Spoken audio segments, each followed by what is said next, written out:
keeping it or not. Been married 19 plus years. 2 kids, son soon to be 12 and daughter soon to be 15. Wife has had anxiety issues for years, seen a therapist for over 10 years. She had what she said was an emotional affair with a roofer who worked on our house. Started with cell calls and texting. When I found out, exposed it and we started counseling.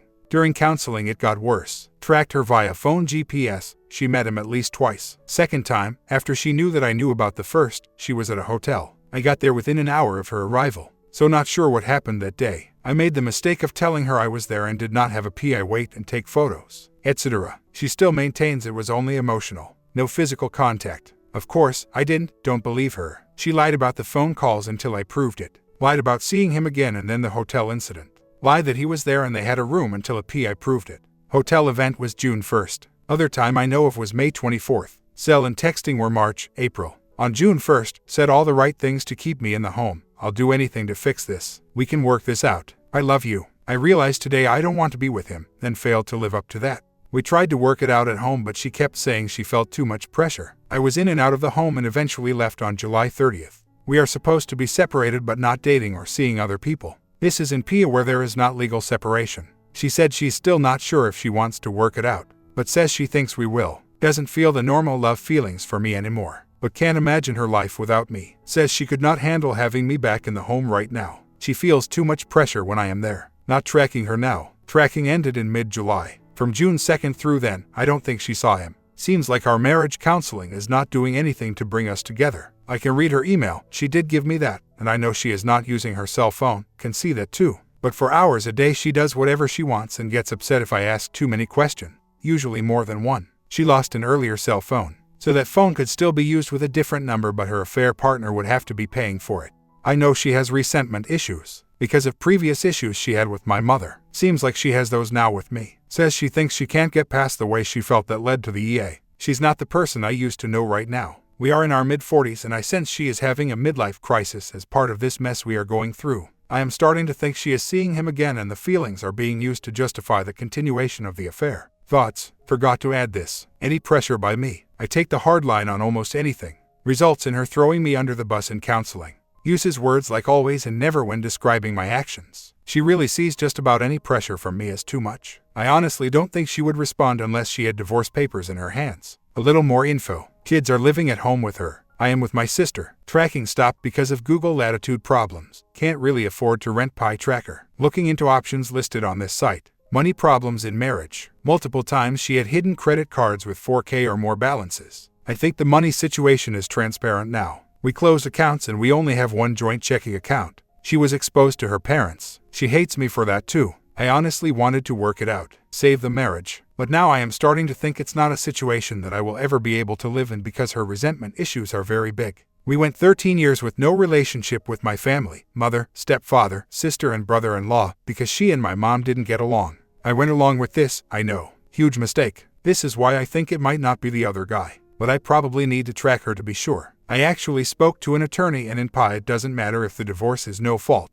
As much as I might not like what she has done, I would do what's best for the kids. I would try to work it out through mediation. I left because the marriage counselor suggested it and my wife said she wanted that too. I'm really not sure what I want to do at this point. I guess what we had was a botched plan. It was too difficult to be Mr. Nice Guy. She just kept killing it with mean and ugly behavior that I could not effectively work into a plan A. To be completely honest, if she is back with him after saying she would work this out the way we agreed, not seeing other people, then I'd rather not spend the rest of my life trying to keep her happy. I think her pre-existing issues with self-esteem and anxiety will make it next to impossible for one person to make her happy for a prolonged period of time. I guess spending some money on snooping will help determine if he's back in the picture, and then I can decide what to do from there. Given her long-standing resentment issues, reconciling for us, as a married couple, is going to be very lengthy. Right now, I know I can get along with her well enough to raise the kids as divorced parents. If he entered the picture, post-divorce, that would be a significant hurdle for me to overcome. Liam is not going to move in any time soon.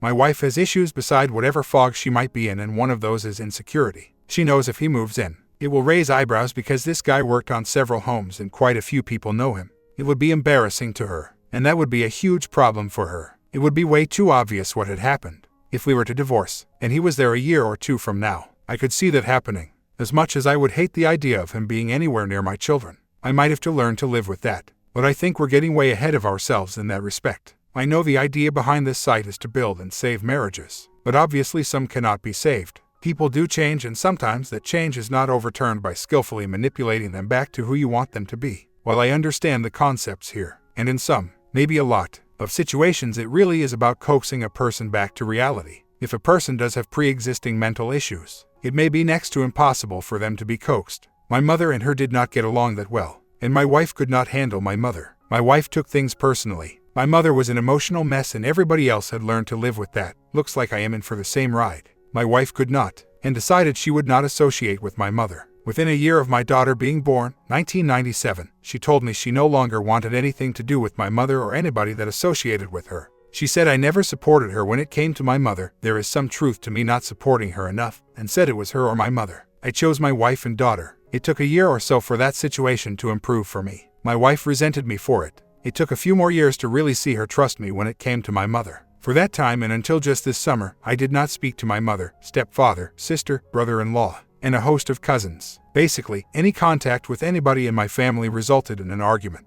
And her use of the words never if I even mentioned the idea of trying to work things out with them. Her resentment issues are huge, and not just something being used to hide what might be going on with her and the Going back now would likely cause so many negative feelings that she would never get past them. Maybe I am wrong on that count, but I don't think it would work out with the way she is right now. It would really kill things from what I can see. I will do my best to determine if something is going on with her and the and then decide what to do from there. Some cleaning up. She never said I couldn't see the kids. Said I could anytime. Could stop and see them or call. And we are going to do something this weekend away from the home, me and the kids. She may be bad-mouthing me. I am completely aware of this. I grew up in a divorced home. I understand it far better than anybody could ever explain it to me. I grew up with the knowledge, at 13, that my father had an affair that led to my parents' divorce when I was 3. This was brought to my attention when my mother wanted our stepfather to adopt us. It was not the right thing for her to do. I hated my father for many years because of it. We finally reconciled after 25 years. He passed away in 2011, but I'm glad I had the chance to finally forgive him of the things I was told he did, and forgive myself for living with years of hatred. I also had strong resentment toward my mother for what she did, which I partially used to fuel the ability to keep away from her over the years that my wife wanted no contact with her. Recently I have mended fences with my mother, stepdad, sister, etc. I explained to my mother how I felt over those years and she took it very well. They obviously all know about what happened with my wife. The thing I have learned is that nothing lasts forever. Anger, resentment, feeling hurt, marriages. You have to learn to deal with all of them. I now deal with them much better than I did when I was younger. My wife is a mess. Sure, it probably is still the other guy, and I plan to find out. I can't go back there and create a crazy environment for my kids right now, and she would certainly become unhinged if I did go back. So, right now, being away allows her to be a mother, which she does quite well, and keeps the two of us from creating unhappiness that will make the kids miserable. I'm at a loss to understand how, looking back at this, you could think it would have worked if they stayed together. Is the assumption that if they had stayed together your mom would have been different. She would have found love again for your dad and everything would have worked out.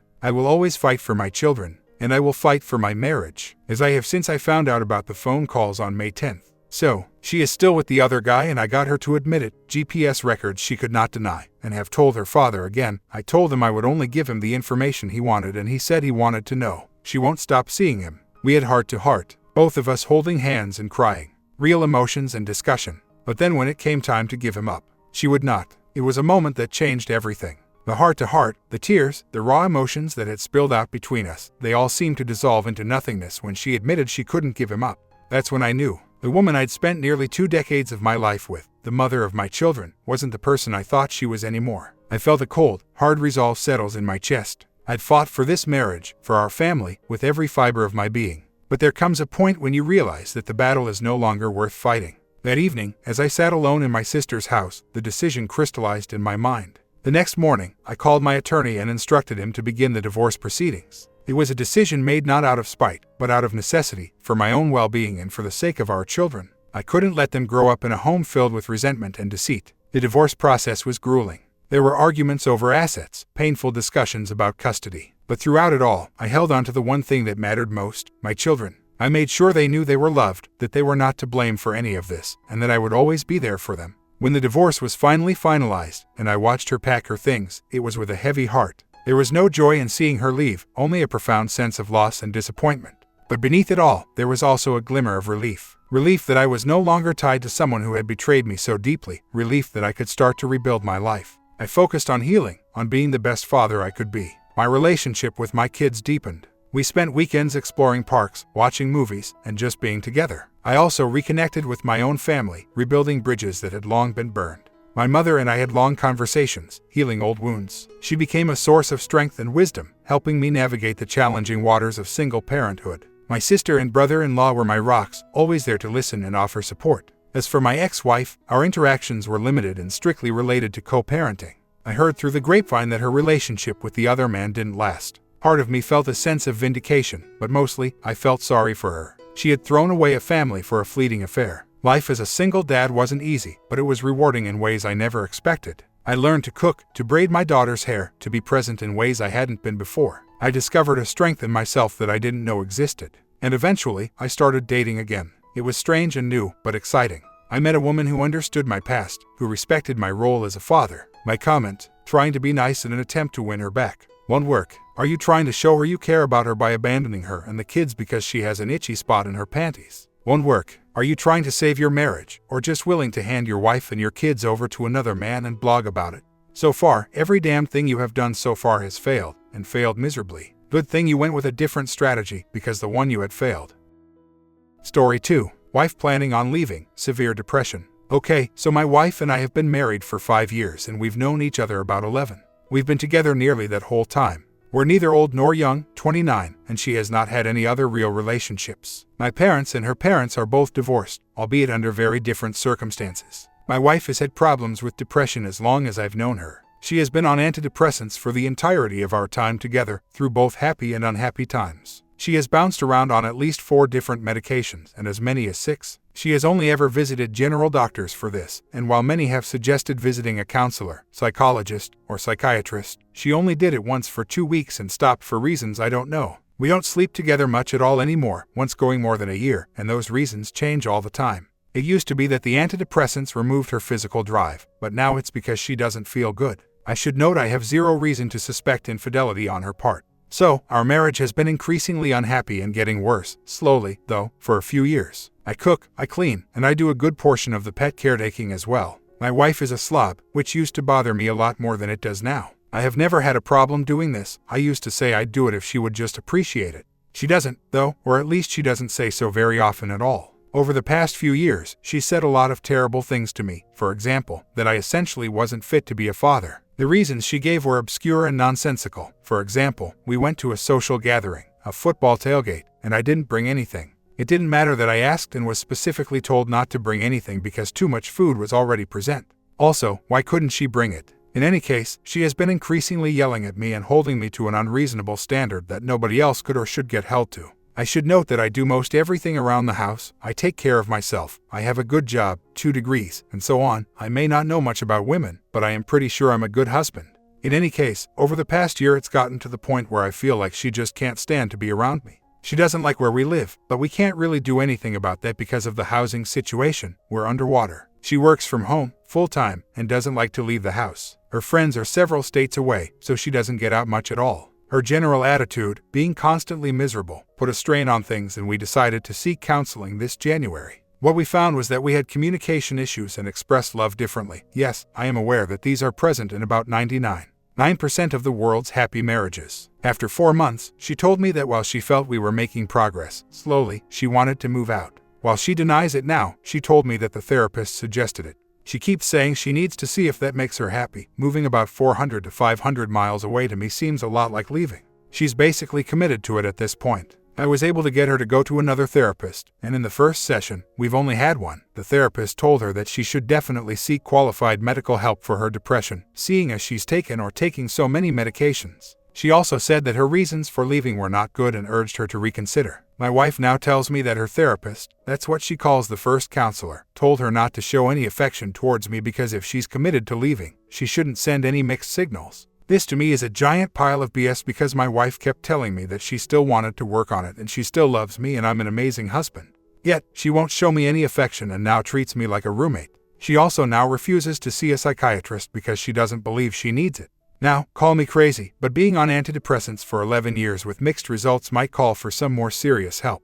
All she has told me is that I need to work on me and the fact that I do, but that's another story. Tells her that she doesn't think I'm committed. Am I wrong in thinking that a person with long-term depression needs more help than a person with no history of mental problems? I have as many problems as the average person, of course, but I don't feel the need to visit a counselor. I'm about as well adjusted as I think I can be, and I say this now after doing more than a few independent sessions with our first counselor. I am not by any means perfect, nor would I ever claim to be. I don't know how to show my wife that I'm working on me outside of going to counseling by myself, which usually resulted in the counselor pulling teeth to get me on a subject. So, for those who managed to read all that, any thoughts? Is it just me, or was my first counselor both incompetent and unethical? Is my wife already gone, like checked out mentally? I don't know if anything can be saved at this point, and quite frankly, I'm beginning to think I deserve a lot better. It's hard to let go of the life we've built over the last 10 years, but I feel like I can't go on loving a brick wall. I've tried and I'm still trying, hoping that my wife will finally get help and we will finally be able to work through our issues without any outside influences. Her depression. I honestly don't know if it's a matter of me being too accommodating or not. If she has lost respect for me, I wouldn't be so sure it's because of how I am. It may very well be, but I don't know. So, another week and a half has passed. She's still packing, and we've been through one more session with the new counselor. Again, the counselor urged her not to leave, and again, it seemed to have no effect. My wife seems to want something to be wrong with me. OCD, you name it. I am not entirely sure if she's in denial or not, but I think she is. She wants to blame everything on me. I have made clear that I am not blaming anything on her. She's a beautiful, loving, and caring person. Her depression, on the other hand, is hateful, spiteful, and miserable. That is not who she is, but only if she is willing to accept that it is a huge part of the problem. I have spent my time talking to people and reading everything I can. When I search for a phrase like depression ruined my marriage, I will find literally hundreds of posts of people who say and do the same thing my wife says, does, and is planning on doing. None of it makes sense, and a lot of them realize that now. My wife has had depression for 12 years, at least, and I found out that her mother and grandmother lived with serious, as in nearly suicidal, depression for most of their lives.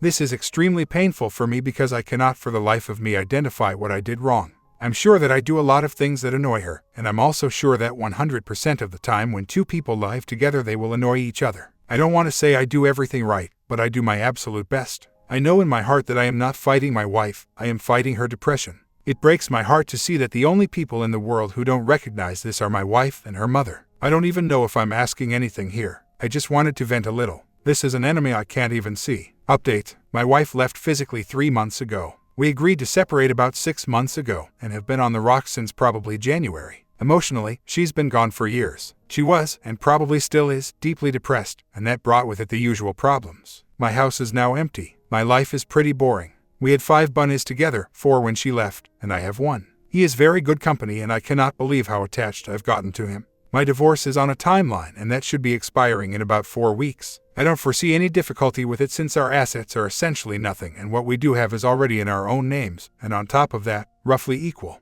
There is no drawn-out legal battle waiting to happen. It should be as painless as it can be. Famous last words, I know, but I do think it's realistic. My wife came down last week just to have her car inspected. She moved several states away. I don't miss her, but we talked amicably while she was here. It wasn't really awkward or anything, just somewhat odd. I'm pretty bored. My house is clean. My dinners are boring. I have friends and I do hang out with them on a fairly regular basis, considering most are married with children. I'm not a shut-in or anything. I'm just wondering how long this very boring period tends to last. I don't really have any interest in other women, which I imagine will change at some point. It felt like I gave my heart and soul to a woman and it wasn't enough. She could just say I'm not happy and out the door she goes. I'm probably a little depressed, which should be expected. A year later, that's what I heard yesterday. My wife and I have been married for over 6 years, and we have 2 children, 5 and 3. By all appearances, things are good. We are successful. The kids are about as happy and healthy as they can be, and we make a very strong effort to maintain our own relationship despite having children, having agreed that losing your own identity to that of a parent is bad. I am previously divorced. My first wife struggled with depression for the entirety of our relationship, probably still does, and eventually broke. We weren't all that compatible to begin with, but we did go through counseling. She had already pretty much checked out, so her heart wasn't in it, and nobody wanted to believe that it was anything other than our marriage. Eventually, she was unable to hide her deep depression, drug use, and alcoholism from her family, and, I believe, as part of her recovery program I did get a tearful apology and an assurance that I didn't do anything wrong. I was a wonderful husband, and I would have been a wonderful father. That actually mattered a lot to me personally from a recovery perspective, though it had zero bearing on what was then an ended relationship.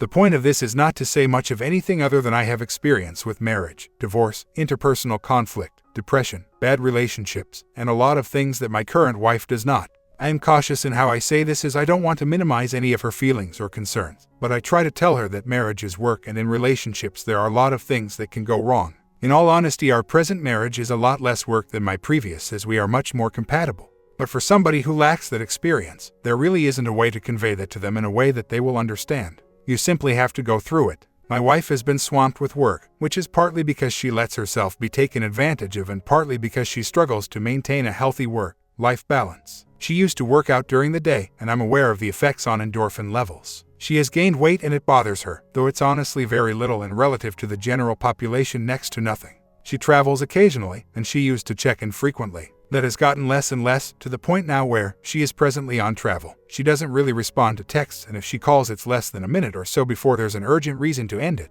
This isn't just me, it's the children too. It's as if she wants to escape her life, which while circumstances are different is exactly what happened before. Just like then, there isn't really a reason why, as I've been assured, she loves me and I'm a wonderful husband and father. Being objective as I can be, that's true, which makes this all the more frustrating.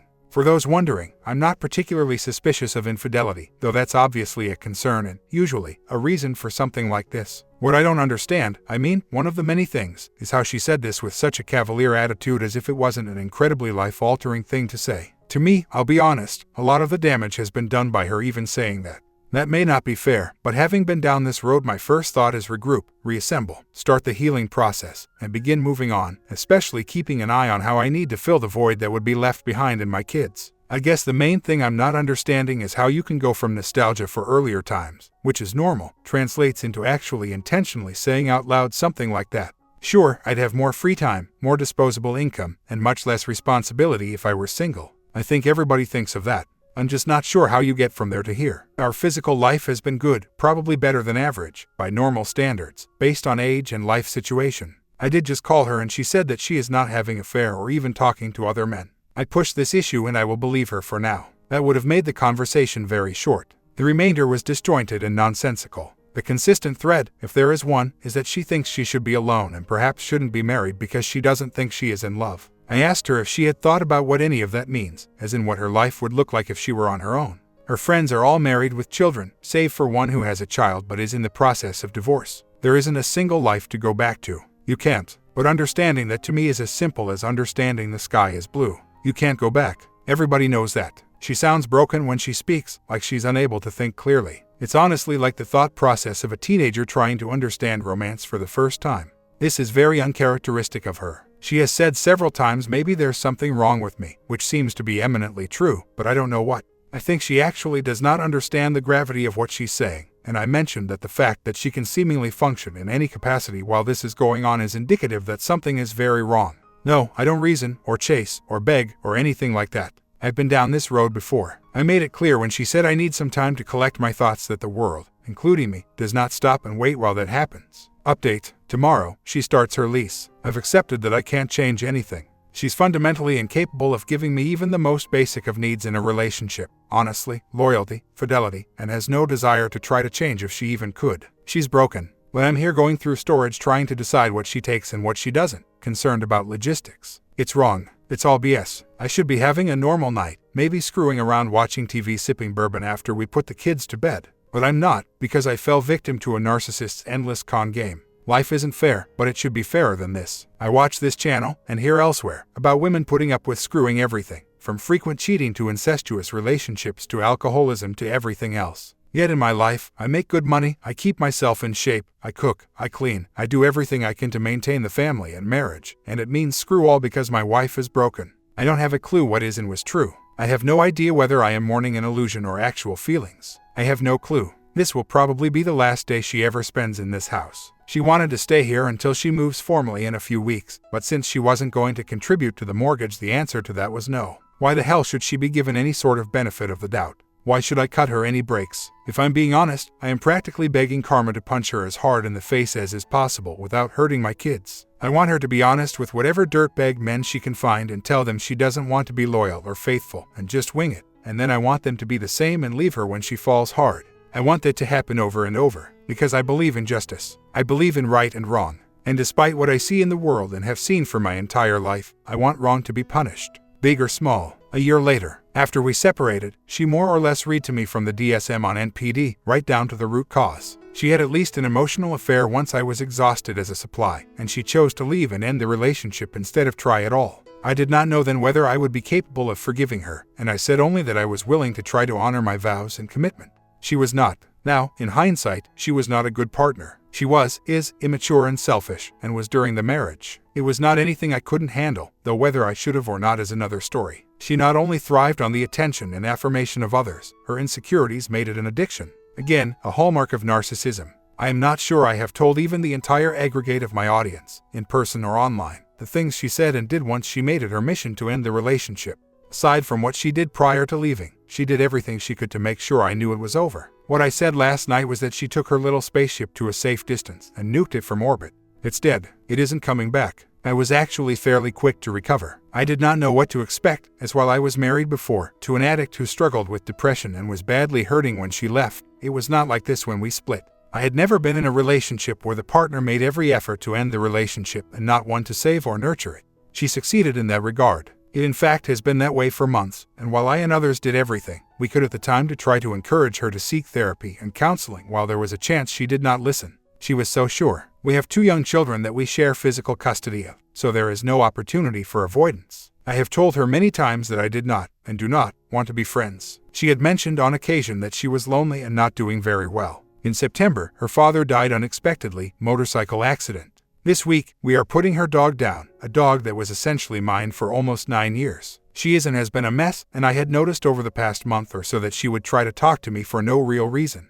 It had been getting worse, or more obvious, and last night she asked to speak to me in person. Coincidentally, this past week, 4 days ago, I received final documentation from the lawyer for us to sign to get the final decree. We completed the separation agreement this past summer and I've already paid the settlement. I believe she asked 4 times in 4 different ways to try again, told me that she had made the biggest mistake of her life, she's still in love with me, and a lot of things like that. I did not know exactly what to expect, though I thought it could be something like this. I was relatively calm and mostly listened. I did say that I did not have any interest in trying to reconcile, as the time to try to save the patient is when they're still alive, not months after they're dead and buried. To be honest, there are many reasons I do not trust her, which would be very difficult to recover from. Even if I did, it would be hard to ascribe her affair to a moment of weakness since it carried on for quite some time. Even if it hadn't, her indifference to our marriage was indicative of at best a misunderstanding of the commitment, and at worst a deliberate subversion. And aside from all of that, I am reminded of the parable of the scorpion and the frog. It is simply her nature to return, it should be expected, and it should also be fully expected that she would do it again. She in fact said this multiple times over the course of the termination, that it was fruitless to pursue any help because it would not matter and the outcome would end up being the same regardless. I guess I thought I would be more willing to respond, but what little I did say was causing obvious pain and suffering, and I was not comfortable doing that. Whether she deserves it or not is another matter, though when I was in pain more, I would have said that she would have deserved every second of it. Last night, I did not feel good about her pain. It was not long ago when people would say that they felt bad for me that I would say they should feel bad for the children and for her, as those are the ones who really lost in the game. I ultimately feel a bit off today, as some old wounds have been reopened. I have been cursed with an excellent memory, but I am also surprised that I was as subdued as I was. So, what did you do? What do you do? I'm just curious as to how others handled it, as I know many of us here have been in this situation. Hell, it isn't even my first time being in this situation. My comment: since she is a narcissist, you would be doing her a favor and dropping her into the deep sea socially. She needs at least one person to permanently sever a relationship with her for her to learn that she can't act like a douche and expect people to want to stay around her.